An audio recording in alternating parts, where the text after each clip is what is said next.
Hi, let's talk about Book 4, Chapter 1 of Fustel de Coulanges, The Ancient City. Book 4 is going to deal with the revolutions. We've seen the previous books all talk about the origin and the nature of this ancient religion, this religion that precedes all of our recorded history of antiquity. And we've seen the way in which these institutions of this religion structure the institutions of family life and of the political life of the cities. We're taking a look now at the period of revolutions, the way in which this seemingly very stable social order was overturned and eventually destroyed by the time we arrive at the parts of antiquity that we're more familiar with. So Fustel will tell that story over the next 100 pages or so, and then bring the book to a close, looking at the aftermath of these revolutions. Chapter 1 deals with patricians and clients.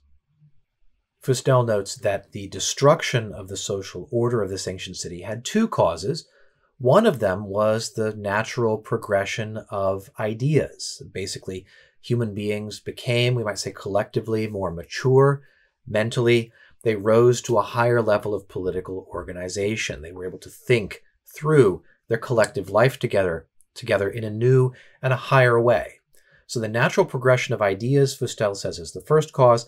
The second cause, which may be more interesting to us, is the emergence and existence of a group of people who were dead set against, who were extremely hostile to this political order, to this social order, and this because they found themselves to be at a significant disadvantage by it.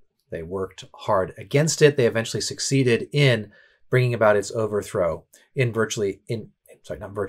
every city in which it was dominant. So we see this at Athens, at Sparta, at Rome, and everywhere else in the regions that we're talking about. It's important to note that, according to Fustel, this revolution does involve progress. This was an improvement. This was not a backsliding into barbarism. This is not a thing which we would lament and say how terrible that this group of determined individuals brought about the destruction of this social order, which we've so admired. It is the case here that these people are bringing about a new system, a higher and better system. They don't know what they're doing. They don't know that they're bringing this about. But Fustel does insist that this is a kind of progress. This is a development and maturity of the human race, not simply a random change or a sort of being pulled back down to some lower level.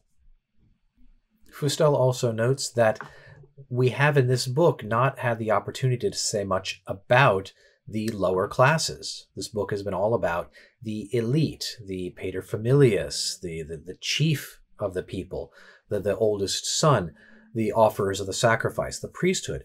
What about the lower orders? Well, the reason they haven't been discussed yet in any formal way is because they genuinely don't count in terms of the religion. They're present at the worship. They follow along in the worship. In the case of a wife who joins her husband's religion, there's a need to account for the initiation of a new worshiper to overcome the suspicions of the gods. But it simply hasn't been necessary to talk about the place that these people have, the lower orders, the clients, the inferiors, because they simply fit in to an order that is really determined by and run by this elite that's defined by the religion. Now is the time that we have to actually give that account. The principle behind the origin of these distinct social classes is religion.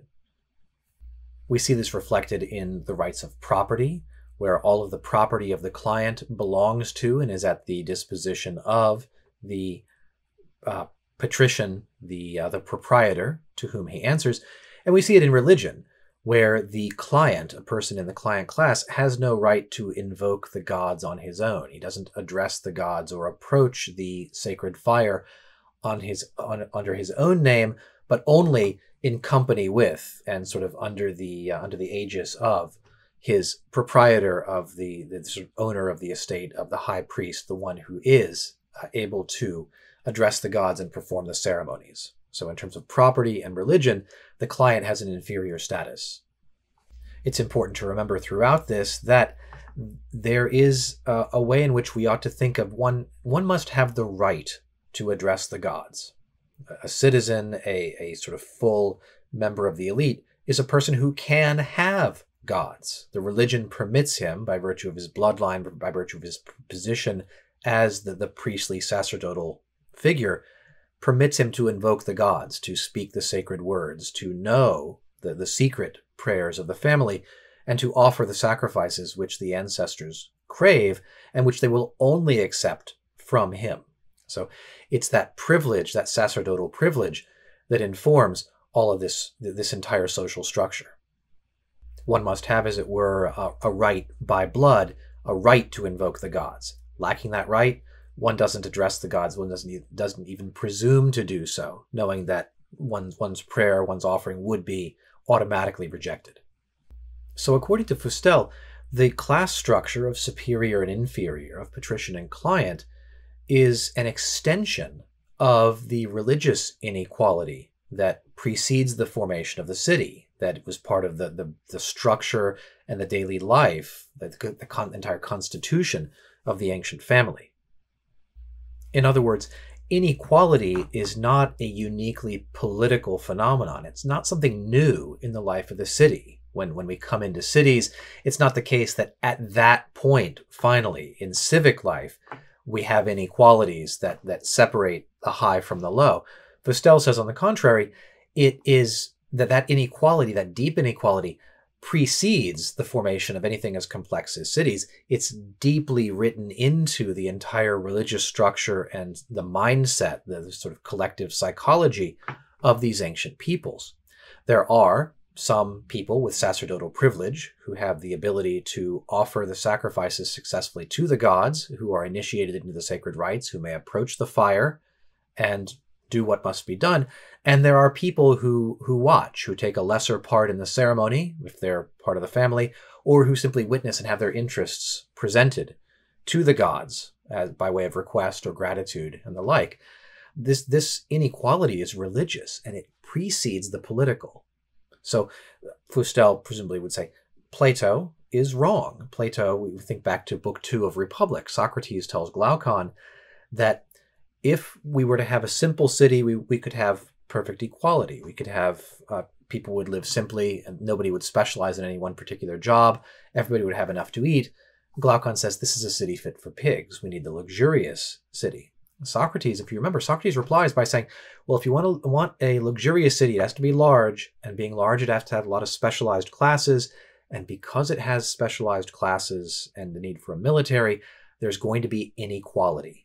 Inequality comes because of the scale and the requirements of the luxurious city, and it's there, Plato said, that we have the possibility of justice and injustice. There's a way in which the people of the simple city, hypothetically, would live without any sort of inequality or injustice among them. Fustel seems to turn that system completely on its head.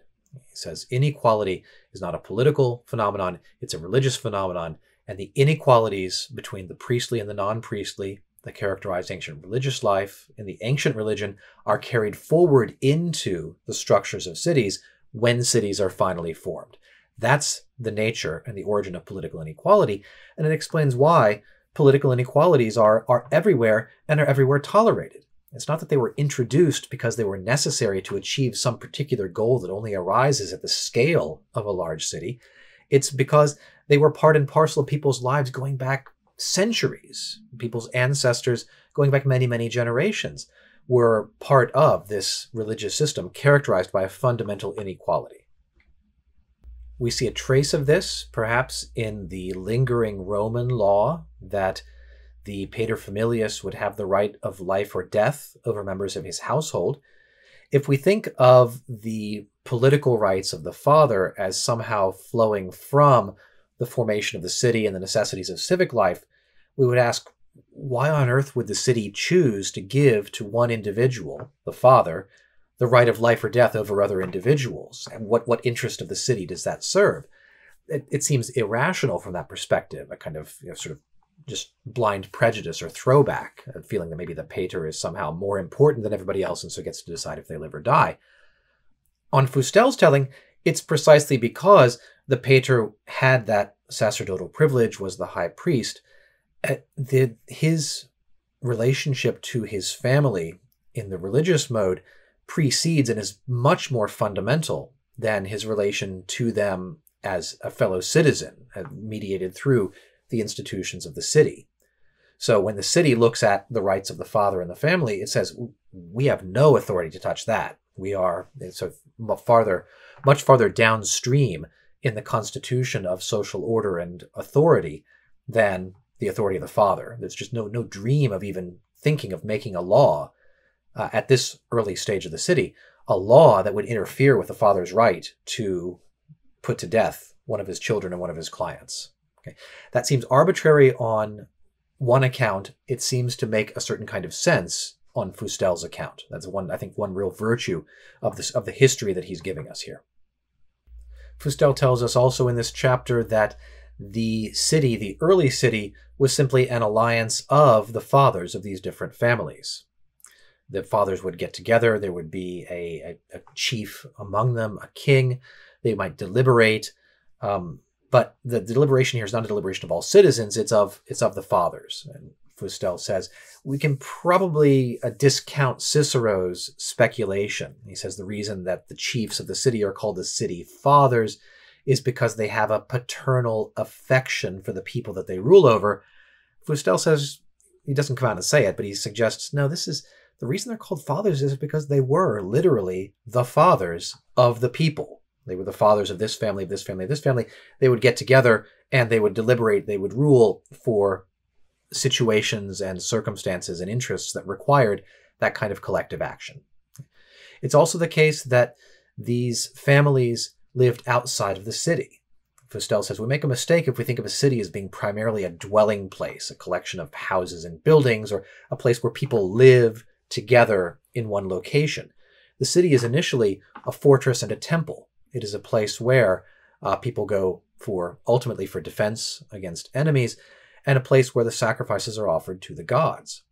The people lived out on their land, on their sacred land, where their sacred fire would be, where the souls of their ancestors would live under the ground. That's where the people lived. And only very occasionally, when circumstances demanded it, would the heads of the families, the fathers, go to the city, to the castle, the palace, you might say, of the king, the chief among them. And on some occasions, which demanded a certain kind of collective action or a sacrifice, they might bring their people with them, right? Bring their whole retinue with them. The father, followed by the sons, in order. All the clients, all the families, the inferiors might come together for a religious ceremony. Or, Fustel says, if circumstance demands it, there's your army in array around the king, every father head of his dozens or hundreds of clients and inferiors and families and sons and in-laws. That's how the army comes about. Overall, I think the big takeaway for me from Book 4, Chapter 1 was the continuity of political inequality in the early cities with the religious inequality that precedes it. The idea that this is simply the extension of a certain religious principle into the life of these cities as they form. It's therefore not the case, as Plato or as the social contract theorists would hold, that political inequality is somehow a necessity of a certain scale of living or a certain type of cooperation. The inequality is primordial. It's not something that comes about in a certain way and needs to be explained through some kind of hypothetical origin of the state. If the state originates in religion, if the city originates in religion, then the character of that religion, especially here for Fustel, the character of the ancient religion, of ancestor worship at the sacred fire, that characterizes the political structures and the political inequalities between patricians and clients. So that's my commentary on Book 4, Chapter 1 of Fustel de Coulanges, The Ancient City. I hope you've enjoyed it. Thanks for watching today. Goodbye.